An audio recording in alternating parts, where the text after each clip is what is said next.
Si Ginoong Herman Malonzo, dating nabulag at baldado dahil sa diabetes, stroke at hypertension, pero ngayon muling nakakakita at nakakalakad.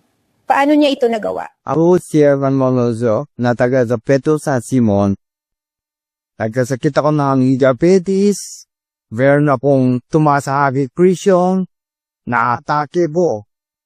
Ang dahil sa diabetes, lumak pa ang mata ko, alos loob ng 1 taon, ulang 1 taon. Alos di ako makakita, sa paila ko, bibutikos. Bukod po sa diabetes, na-presyon, na-stroke po ako. Nahirapan ng magsanta. Sa aking pagkagalaw-galaw, nahirapan din po ko. Isaksak ko nung kaibigan ko na taga-asphalt ang kangka. Kasi po, gala, ayun.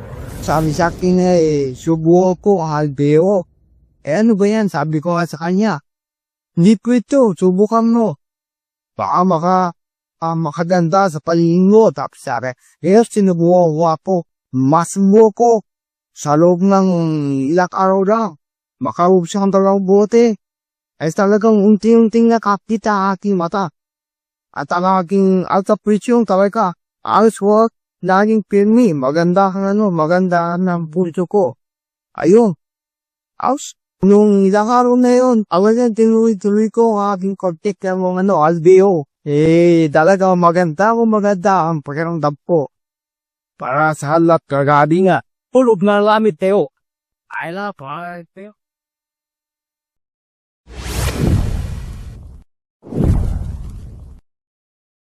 MyAlveo's 26 herbs, in 3D synergy, works in your body like magic.